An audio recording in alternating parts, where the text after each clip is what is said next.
മൊഗ്രാലിൽ രാത്രികാലത്ത് കൂട്ടത്തോടെ തെരുവിലിറങ്ങുന്ന കാട്ടുപന്നിക്കൂട്ടം നാട്ടുകാർക്ക് ഭീഷണിയാകുന്നു.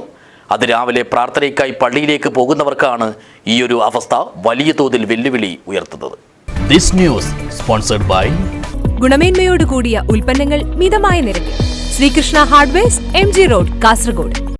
Mogral town, Thagwa Nagar, Milad Nagar, Nadappalam, TVS road തുടങ്ങിയ പ്രദേശങ്ങളിലാണ് രാത്രിയിൽ കാട്ടുപന്നിക്കൂട്ടങ്ങൾ വിലസുന്നത്. പലപ്പോഴും വീട്ടുപറമ്പുകളിൽ കയറുന്ന പന്നിക്കൂട്ടങ്ങൾ പൂച്ചെടിയും പച്ചക്കറി കൃഷിയും വാഴയുമെല്ലാം പാടയെ നശിപ്പിക്കുന്നതായും പരാതിയുണ്ട്. ചെറുതും വലുതുമായെത്തുന്ന കാട്ടുപന്നിക്കൂട്ടം കാട്ടിക്കൂട്ടുന്ന പരാക്രമങ്ങൾ ഭയപ്പാടോടെ ജനാല വഴി നോക്കിക്കണ്ടിരിക്കേണ്ട ദുരവസ്ഥയിലാണ് തങ്ങളെന്ന് ഇവിടുത്തുകാർ പറയുന്നു. വെളുപ്പാങ്കാലത്ത് പള്ളിയിലേക്ക് പ്രാർത്ഥനയ്ക്കായി പോകുന്നവർക്കാണ് അപ്രതീക്ഷിതമായി എത്തുന്ന പന്നിക്കൂട്ടം വലിയ വെല്ലുവിളിയായി മാറുന്നത്. അതേസമയം മൊഗ്രാൽ ടൗണിലെ തന്നെ ചില ഹോട്ടലുകളുടെ പിറകുവശത്ത് കൂട്ടിയിട്ടിരിക്കുന്ന ഭക്ഷണമാലിന്യം ലക്ഷ്യമാക്കിയാണ് പതിവായി പന്നികൾ എത്തുന്നതെന്ന ആരോപണവും അണിയറയിൽ ശക്തമാകുന്നുണ്ട്.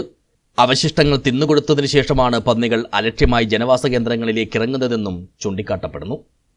കുമ്പള, ബംബ്രാണ, മൊഗ്രാൽ, KK-പുരം ഭാഗങ്ങളിലെ കർഷകർ പന്നിശല്യം വർദ്ധിച്ചതായി കാണിച്ച് ഇതിനോടകം തന്നെ അധികാരികൾക്ക് പരാതി നൽകിയതായാണ് വിവരം. എന്നിട്ടും ഉത്തരവാദപ്പെട്ടവർ പരിഹാര നടപടികളോട് മുഖം തിരിക്കുന്നതായുള്ള ആക്ഷേപവുമുണ്ട്.